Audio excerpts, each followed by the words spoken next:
La notion de pourcentage d'évolution.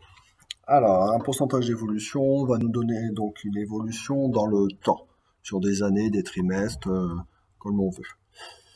Par exemple, ici, sur 7 mois, on a un chiffre d'affaires qui est passé de 35 000 à 42 000 euros. On voudrait connaître le pourcentage d'évolution. On a deux méthodes. Soit on ne se souvient plus de la formule, et donc on calcule d'abord l'augmentation en euros. De 35 000 à 42 000, nous avons donc 7 000 euros d'augmentation. Maintenant, nous allons nous poser la question, que représentent ces 7 000 euros par rapport au départ, par rapport à la valeur initiale, c'est-à-dire par rapport aux 35 000 euros. Un petit produit en croix, 100% c'est 35 000 euros, que représente 7 000 euros. On fait notre produit en croix, 7 000 fois 100 divisé par 35 000, nous avons donc une évolution de 20%. Deuxième solution, on peut utiliser la fameuse formule que tout le monde connaît, valeur d'arrivée moins valeur de départ sur valeur de départ fois 100. Sachant que la valeur de départ est donc la valeur la plus ancienne, ici est donc valeur de départ 35 000 euros, et la valeur d'arrivée est la valeur la plus récente, 42 000 euros. Si nous appliquons notre formule, nous avons bel et bien une évolution de 20%.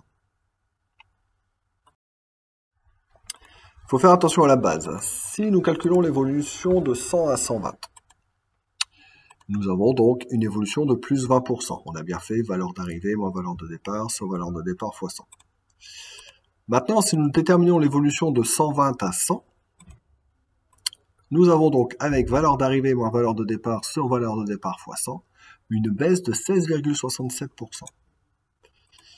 Ce qui veut dire que l'évolution n'est pas la même suivant la base que nous prenons.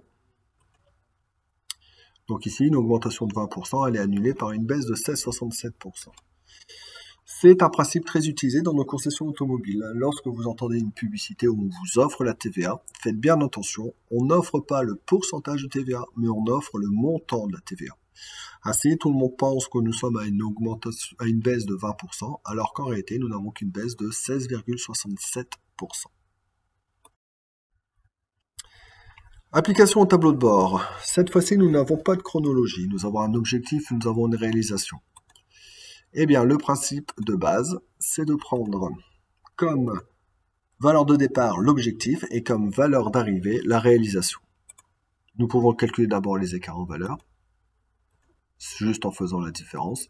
Et après, nous appliquons donc valeur d'arrivée moins valeur de départ sur valeur de départ fois 100, c'est-à-dire donc réalisation moins objectif sur objectif fois 100.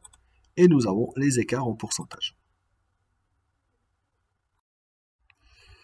Très important au point de vue de la comparaison, il ne faut pas confondre écart en valeur et écart en pourcentage, puisque quand on compare des commerciaux, il faut comparer les écarts en pourcentage, puisque nous ne sommes pas sur la même base.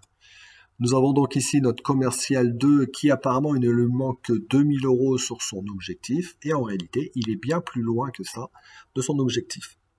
Par exemple, le commercial 1, lui, il lui manquait 3000 euros, et il a un pourcentage beaucoup plus petit que le commercial 2.